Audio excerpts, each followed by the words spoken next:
perkembangan dalam berbahasa. Mengenai implikasi dalam perkembangan bahasa.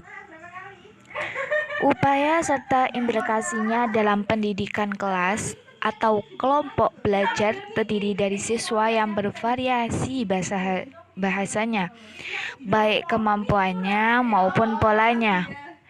Yang pertama, anak perlu melakukan pengulangan atau menceritakan kembali pelajaran yang telah diberikan dengan kata dan bahasa yang disusun oleh murid-murid itu sendiri. Dengan cara ini, senantiasa guru dapat melakukan identifikasi tentang pola dan tingkat kemampuan bahasa dari masing-masing muridnya. Yang kedua, berdasar hasil identifikasi itu, guru melakukan pengembangan bahasa murid dengan menambahkan pembendaharaan bahasa lingkungan yang telah dipilih secara tepat dan benar oleh guru.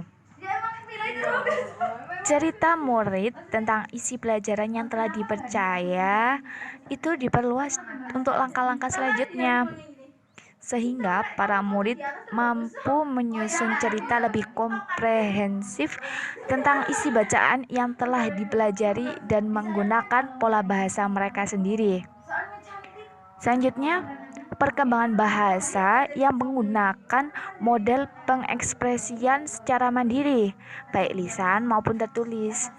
Dengan berdasarkan pada bahan bacaan, akan lebih mengembangkan kemampuan bahasa anak untuk membentuk pola bahasa masing-masing.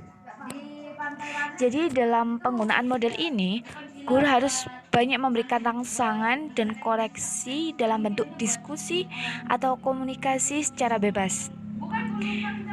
Pada itu, sarana perkembangan bahasa seperti buku-buku, surat kabar, majalah, dan lain-lainnya hendaknya disediakan di sekolah dan juga di rumah difasilitasi. Begitu.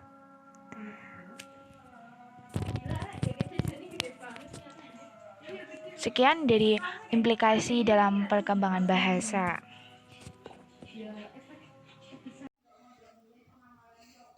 Selanjutnya kami akan menjelaskan mengenai problematika perkembangan bahasa. Problematika perkembangan bahasa merupakan suatu permasalahan di mana seorang anak tidak dapat mengikuti tahapan perkembangan bahasa dengan baik.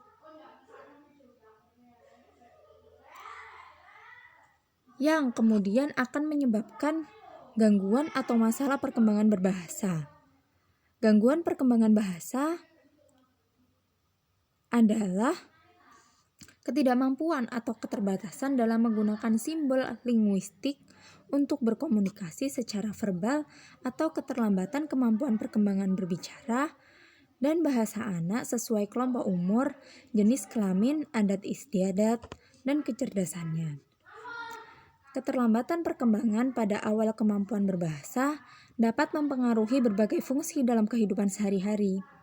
Selain itu, mempengaruhi kehidupan personal sosial dan juga akan menimbulkan kesulitan belajar, bahkan kemampuan hambatan dalam bekerja kelak. Penyebab gangguan perkembangan bahasa sangat banyak dan luas. Semua gangguan mulai dari proses pendengaran, penerusan impuls ke otak, otot atau organ,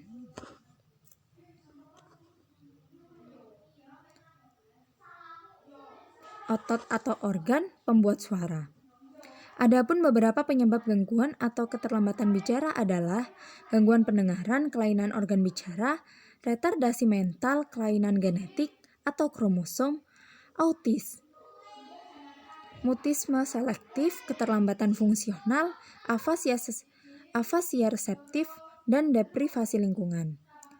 Terdapat perbedaan antara bicara dan bahasa. Bicara adalah pengucapan yang menunjukkan keterampilan seseorang mengucapkan suara dalam satu kata. Bahasa berarti menyatakan atau menerima informasi dalam suatu cara tertentu. Bahasa merupakan salah satu cara berkomunikasi. Bahasa reseptif adalah kemampuan untuk mengerti apa yang dilihat dan apa yang didengar. Bahasa ekspresif adalah kemampuan untuk berkomunikasi secara simbolis, baik visual, baik menulis, memberi tanda, atau auditorik. Bahasa ekspresif meliputi isyarat dan ungkapan lisan. Seorang anak yang mengalami gangguan berbahasa mungkin saja dapat mengucapkan suatu kata dengan jelas, tetapi ia tidak dapat menyusun lebih dari satu kata dengan baik. Sebaliknya, jika ucapan seorang anak yang mungkin sedikit sulit untuk dimengerti, namun ia dapat menyusun kata-kata dengan benar untuk menyatakan keinginannya, maka seseorang anak itu dapat dikatakan bisa berbahasa dengan baik.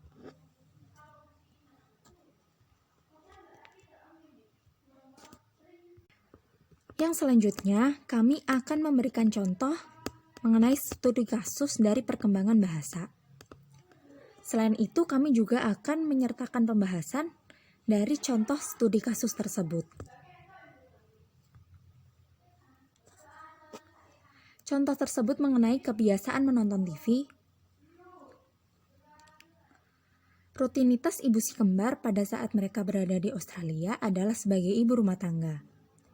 Senada dengan kesibukan yang dimiliki oleh ibu, bapak si kembar juga tidak memiliki waktu dengan anggota keluarga lain karena kegiatannya sebagai mahasiswa. Hal tersebut membuat orang tua si kembar jarang sekali bisa menemani kembar pada saat mereka bermain. Seringkali kembar hanya bermain dengan saudara kembarnya ataupun juga dengan hanya menonton televisi. Dengan hanya menonton televisi, kembar dapat bersikap tenang selama berjam-jam dan terlihat asik dengan tayangan tersebut. Kebiasaan si kembar yang menyisihkan waktu lebih banyak untuk menonton televisi ini terbawa hingga kondisi pada saat ini. Kebiasaan kembar dalam hal menonton televisi yang bisa bertahan hingga berjam-jam tersebut dibiarkan saja oleh ibu si kembar.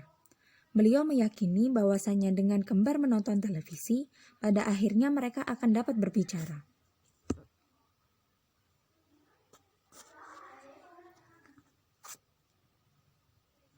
Pembahasan dari kasus ini merupakan suatu kasus dalam problematika perkembangan bahasa yang mana si kembar tersebut bisa saja mengalami atau melalui tahapan perkembangan bahasa reseptif yang dimana mereka mengalami kemampuan untuk mengerti apa yang dilihat dan apa yang didengarnya melalui tayangan televisi yang ditontonnya. Terutama untuk tayangan yang berpendidikan seperti menampilkan berbagai gambar, hewan, benda, serta mengenalkan dan menyebutkan nama-nama atau tayangan sebuah cerita dongeng yang akan membuat si kembar memahami arahan, gerakan tubuh, dan isi cerita tersebut. Namun tentunya peranan orang tua juga sangat berpengaruh dalam hal ini agar tidak terjadinya salah pengertian atau salahnya informasi yang didapatkan si kembar.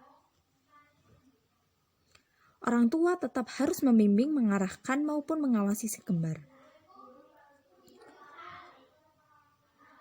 Begitu pula dengan perkembangan bahasa ekspresif, yaitu kemampuan untuk berkomunikasi yang meliputi ungkapan lisan.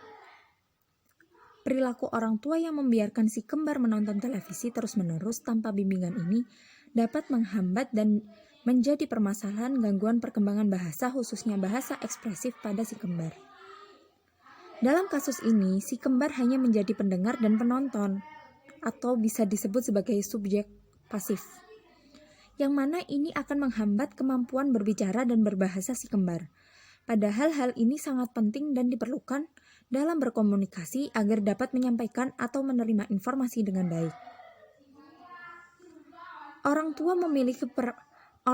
tua memiliki peranan untuk menstimulasi kecerdasan bahasa pada anak dengan sering melakukan komunikasi kepada anak. Peran orang tua dalam membina keterampilan berkomunikasi kepada anak yaitu: pertama, keterbukaan kemampuan untuk membuka dan mengungkapkan pikiran dan perasaan kepada orang lain. Kedua, empati dalam melakukan komunikasi baik antara orang tua dan anak. Ketiga, menjaga dan melestarikan hubungan antar anggota keluarga.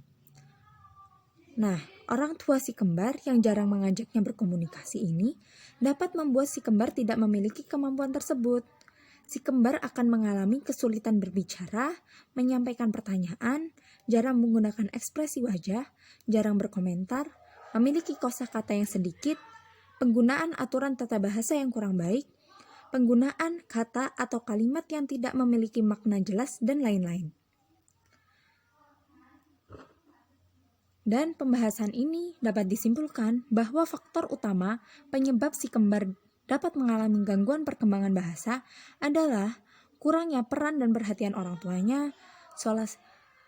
Solusinya tentu orang tua si kembar harus lebih aktif dan melatih membangun komunikasi yang baik dengan si kembar, dan tetap membimbing, mengarahkan, dan mengawasi si kembar saat menonton tayangan televisi.